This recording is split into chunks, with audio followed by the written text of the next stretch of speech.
دين الأنبياء إنه الإسلام نور وضياء. قسما بالله رب العالمين ما ارتضينا غير دين الله دين، فهو دين الحق دين الأنبياء إنه الإسلام نور وضياء. هذا الدر وهذه الكلم بمديح الهادي تنتظم، ضاءت بالمختار الظلم وحلا في مولده النغم. Assalamu alaikum wa rahmatullahi wa barakatuh, and welcome to Finding Me in the ITV networks. Today we raise a very important question, and it is the question of occupation. For many South Africans and South African Muslims particularly, the only understanding we have of occupation is that of Palestine. But there is another occupation, and that needs some consideration, how to unpack it, how to understand it, and that is the story of the Western Sahara. With me, I have Ambassador Bachir. He is the Western Sahara Ambassador to South Africa. And we're going to talk very generally about the question of Western Sahara and its occupation by the Moroccans. So with that, Assalamu alaikum wa rahmatullah. Alaikum salam. Thank you for being here, Ambassador. I think where I would like to start first to bring this very home to the South Africans is the story of Western Sahara and its connection with the struggles of the South African people. And of course, the parallels in which the apartheid South Africa supported Morocco, as apartheid South Africa supported Israel, and you can see the mentality is the same, perpetuating an occupation. And what did the ordinary South Africans do in terms of support for the Western Sahara and the Sahrawi people? Well, the question, as you said, its roots went back to decolonization issue. The Sahrawi should have had the rights of determination way in 1970, but Morocco resisted and preempted the organization of a referendum, invaded the area, started the war against the Sahrawis, and that war ended just after the UN intervened to try to organize a free and fair referendum in 1991. Since then, there is a ceasefire, but the problem has not been resolved. During the war, the ANC and Polisario have had very close relations. They used to represent us in the Eastern Bloc, and we represent them in Latin America. We were comrades working hand in hand. Johnny Macatini was a very close friend of mine for many years, sleeping in the same rooms in hotels when we do not have enough money, and putting our hands in each one pockets when we need to buy a sandwich or something. So we were supporting each other and working and walking from university to university in the United States in the 80s. Oliver Tambo, late Oliver Tambo, visited us in the middle of summer. It was very hot, almost like 50 degrees in the sun. He stayed with us a few days, and he left with us some comrades from ANC to be trained on guerrilla warfare. A lot of things are secret, but still we were working together. And many people here ask me about which kind of trade do you have with South Africa? I said, we have already traded our blood with South Africa. So it's very deep and close relationship between the Sahrawi Republic and South Africa. What should the South African do? First, they should be aware about the conflict, because it looked like it's forgotten war. Now Morocco brought it back on the agenda because Morocco has been admitted to the African Union, not for the blue eyes of the African Union, but they would like to undermine the African Union. We should resist that. We should bring Morocco to recognize that they have made a mistake by occupying part of the Sahrawi Republic, and that we should try to bring them back to correct this mistake, and we should not allow Morocco to weaken the African Union, especially after the wonderful work and structuration that Dlamini Zuma did during her tenure. So the South African, first, they should know more, especially for the Muslim community. This is a black dot on the Islamic world in North Africa, and we should bring Morocco to recognize that the Sahrawis should have the rights of determination like any other Muslim people. Do you think that would you say that the occupation of the Sahrawi by Morocco is largely an economic occupation, because Morocco is a poor country and there are many mineral resources in the Western Sahara? I think it is, although it is not documented as such. It is documented as a fact that Morocco used to, at one point, send some expedition in competition with the European colonizers and destroyed a very important empire in Mali, the Shanghai Empire. They sent their expedition, which crossed part of Western Sahara and crossed Mauritania all the way to Timbuktu. For 40 years, Morocco occupied Timbuktu. Today, they say that their borders have to be around Timbuktu, the entire Mauritania, west of Algeria, and of course, Western Sahara happened to be on the way. I think Morocco is driven today by the fact that Morocco is a very poor country. There is unemployment is very high. They have a lot of problems because of the drug, daga. It's the first producer of daga in Africa and in the world maybe. Really? And they would like to export them, yes. They would like to export them to Africa, and they are now dealing with all this terrorist group and financing them with daga to take it all the way from Morocco to Sharm el-Sheikh and to Israel in order to divert the routes to go to Europe. Morocco is gaining maybe 5 billion from daga a year.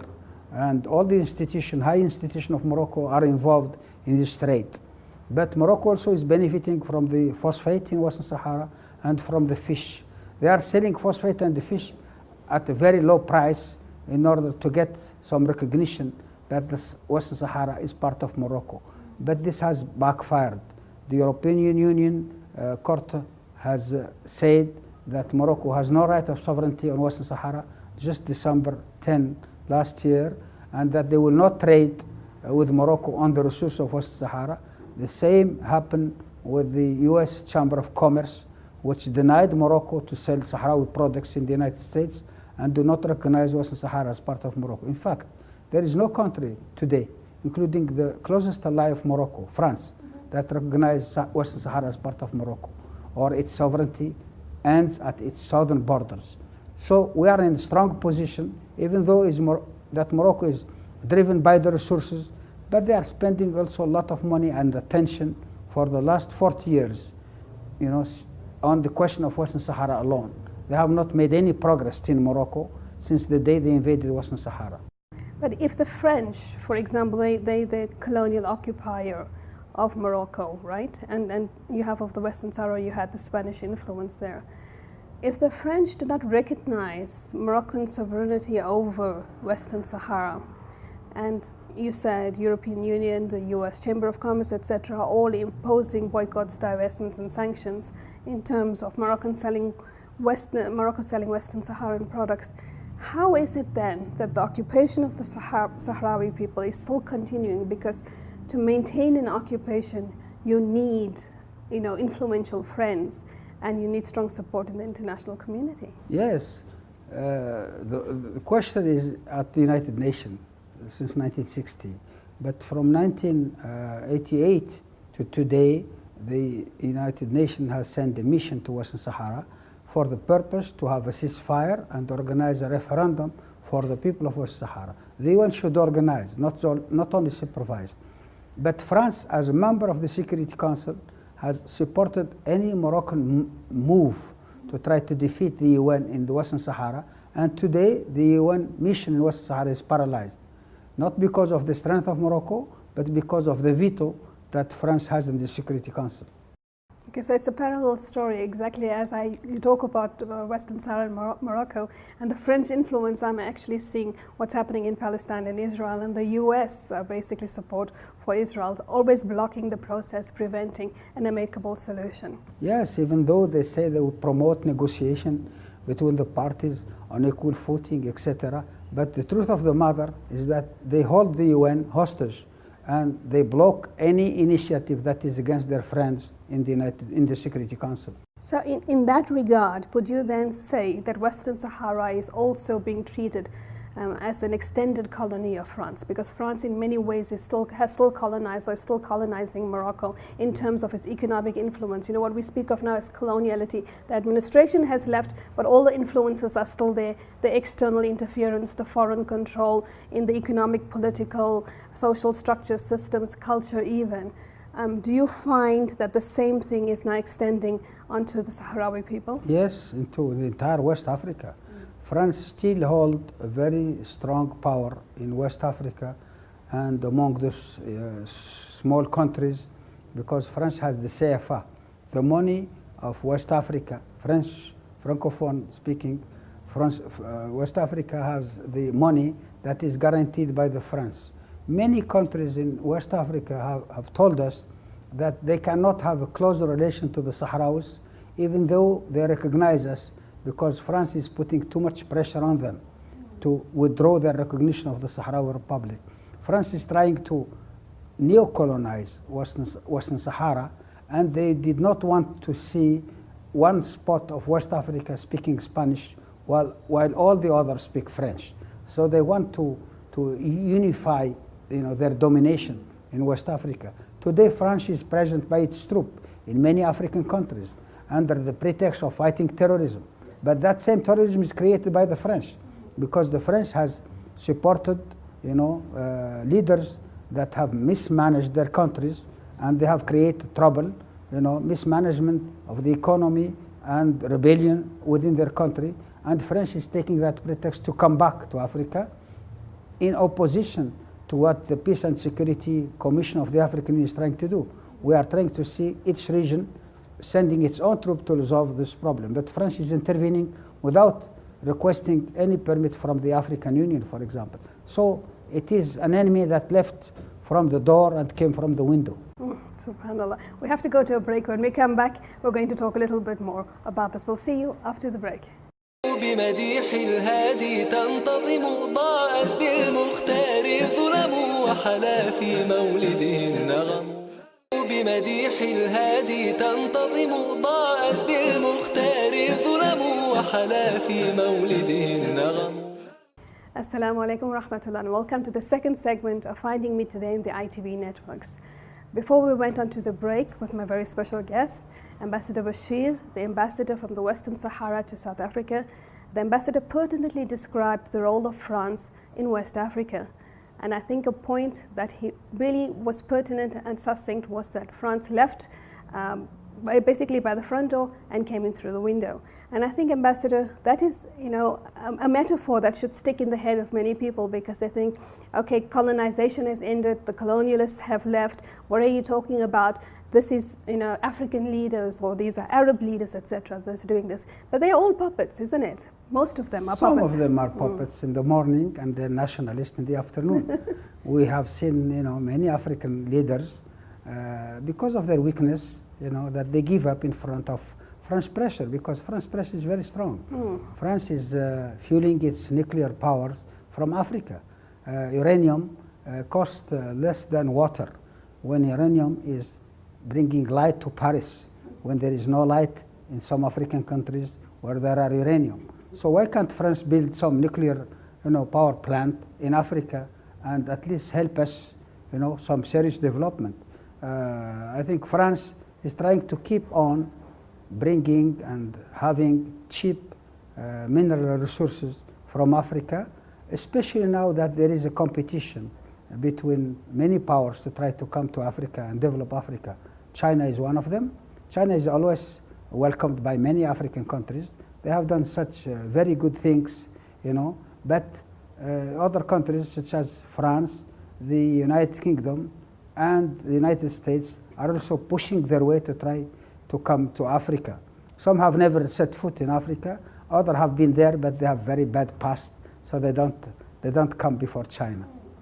Now, as you're speaking, I'm thinking about this new scramble for Africa, and it's amazing that you mentioned exactly the same three powers, the US, the British, and the French in Africa.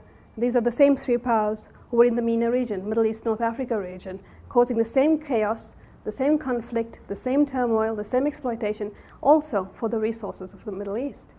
Yes, because they are, mineral hungry, and they know exactly where the mines are.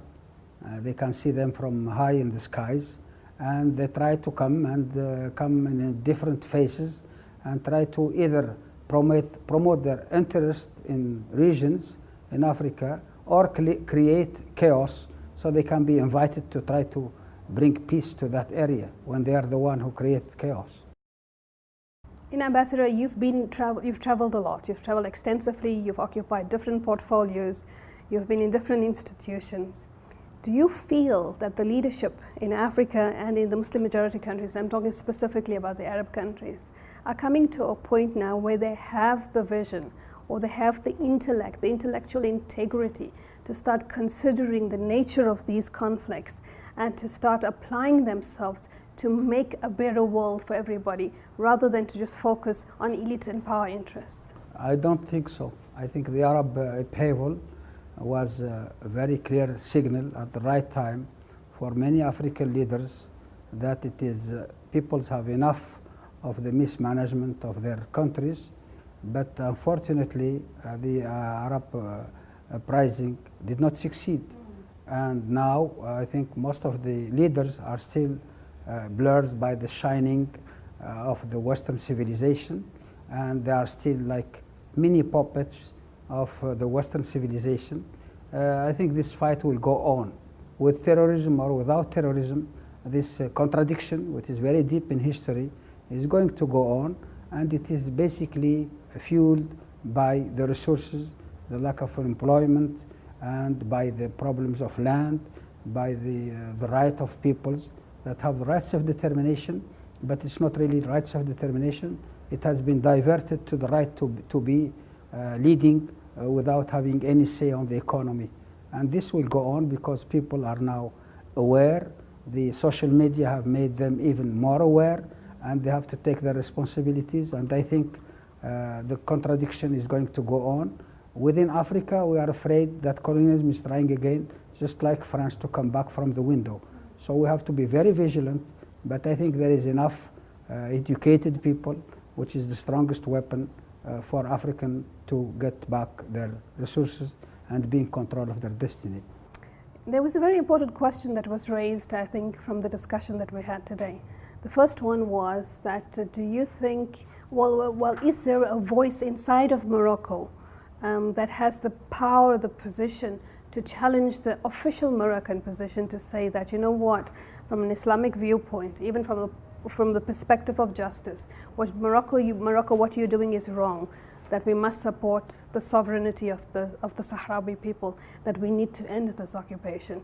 Is there that kind of freedom for civil society, for religious scholars, for politicians to speak out inside of Morocco to say that, you know what, we need to reassess the situation? Morocco is a very strange country because the king has a very limited power from his palaces, but also of control of the Moroccan society and civil servant. I only know that the question of Western Sahara is taboo in Morocco. It cannot be discussed in institutions. When Morocco, the king of Morocco, lobbied in Africa and tried to get back to the African Union, the African Union requested that Morocco ratify the African Constitutional Act. The Morocco did not lose time. In 2 hours it was ratified. There was not even a discussion of the implication of the Constitutional Act on the Moroccan politic. The parliament is a puppet in the hand of the king. The question of Western Sahara cannot be discussed in Morocco. I remember also some leaders of prominent Moroccan parties that opposed the idea that the king brought in 1981 for a referendum in Western Sahara, and because they opposed the idea, they went directly from their office to jail, and they stayed in jail for a few months. There are many many lessons in history when the omnipresent power, do not let the people to speak in dissidence. Morocco is not a democratic country. When Hitler invaded Europe, it seems that all of the Germans were behind Hitler, but it's not true. But it appeared that Germany was behind Hitler to conquer Europe. Today, Morocco is trying to aggrandize the territory, and many Moroccans feel that Western Sahara is a river of gold. And because they are very poor, Western Sahara, each time you mention the name, it whets the appetite of ordinary Moroccan and also the official leaders. So if, say, for instance, by some wave of the magic wand, we managed to get out of this politics, and Sahrawi people get their sovereignty. Do you think there is the opportunity for the Sahrawis and the Moroccans to live together in harmony and in a good understanding, considering the years of occupation, but also from what we understand, there has been a lot of violence from the side of Morocco? Yes, there is a lot of violence, especially today. Violation of human rights in Western Sahara is on everyday basis. Our women have been mistreated. Most of the demonstration, you cannot even see them taking naked women because they have demonstrated, very strong police, even the army intervened. So all these scars of the war, of the conflict, leaders have to input more time and more energy to try to reconcile the societies. But we are Muslims and we can forgive very easily. So I think if the conflict goes away, maybe generation or two, and then we go back to our holy books. Because it's an opportunity to start the memory, to recollection, and to start healing. I suppose the healing process is important. Yes, indeed. We are even ready to heal with the Spaniard and with the Christian, let alone our brother Muslims. Do you find that the Moroccans are using the occupation of Sahrawi or the whole conflict in Sahrawi to deflect from the problems inside of Morocco and to use it as a unifying factor? For example, when Africa was colonized, then all the liberation movements focused on the colonizer, and then when they came into power, they didn't have that colonizer, and so we have this internal divisions and everybody's eating everybody else up. And so Morocco is using that stable factor. Let's just focus on the Sahrawi and we forget about everything else inside. Yes, indeed. The King of Morocco in 1972 had a succession of coup d'etat from his army, and to try to divert the attention of the army, he sent them to Western Sahara. In order to divert the attention of the people, he created a very large march. 350,000 Moroccans went to the border of Western Sahara. So it is an old trick to cry wolf. So the wolf now is in Western Sahara, and the Moroccans, for that reason, they are obsessed by this question of Western Sahara, of fear, of ambition, but the wolf is still used by the Moroccan authorities to try to divert Morocco from their own daily life and from their own development. It's actually very sad because at the moment in the whole world when they're crying wolf against Islam, and it's Islamophobia that manifests as a result, and the Moroccans should have the potential to see that.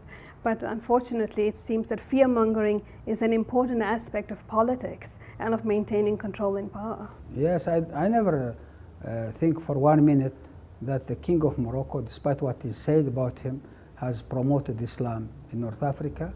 I think he had been very accomplice to the Israeli during many years and has supported Israel against the Palestinians, even though he said that he is pro-Palestinian. It is not true. Unfortunately, I have to add to this segment of argument that the Palestinians also have been shied away from Western Sahara, and they should come very much front and recognize openly that this is injustice committed against the Sahrawi people, and that if they had to choose side, they will side with the Sahrawi people. They have not done that, unfortunately. And that is sad, because ultimately as Muslims, our obligation is first to justice before anything else. So we're almost at the end, and I just want you to close by giving us a human touch. I know you mentioned earlier, and you said that the Sahrawi people are a very noble people, and that they are strong fighters. They're a small population. They won't resist or won't refrain from picking up arms to defend themselves, their territory, and most importantly, their humanity and integrity. But what more can you tell us about the Sahrawi people? I think humanity on Western Sahara has been expressed by two prominent leaders in South Africa. One, Oliver Tambo, who spent time with us in the middle of summer, and he said he has never been welcomed as much as he can see as he was welcomed by the women and the children in Western Sahara.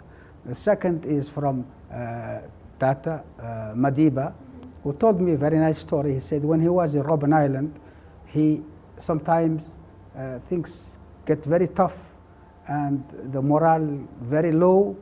And at that time he said, when everything is bleak, there is no light at the end of the tunnel. He told me the story personally. He said, I turned to the BBC radio, small radio I had in jail, and I tried to see if the Sahrawis had had a battle in their fight for self-determination against the Moroccan army. And he said, when I knew that the Moroccan failed in front of the Sahrawi and the Sahrawi overcome the Moroccan army, he took a side and he said, I turned like an African lion within my cell in Robben Island. Well, alhamdulillah for that. That small country, small people like the Sahrawi could make an African lion. You know, as a closing statement, what is your hope and your vision for the Sahrawi people? I think things will come very bright very soon because Morocco has went throughout the war. The European did not like to see Morocco with its problem, the question of Western Sahara. So they did not accept Morocco as serious partner. He was counting on the United States. Even the United States has to count its interests, which side it should go, and the United States did not take side with Morocco. Now Morocco is coming back to hide in Africa. I don't think he can hide for long. Yeah, definitely, because ultimately I think the African people are a people who will stand by the side of justice, even if our leaders let us down. But the people will stand in solidarity. Very much so. And thank you very much for sharing your time and your wisdom with us, Ambassador. With that, fi amanillah, wassalamu alaikum wa rahmatullah.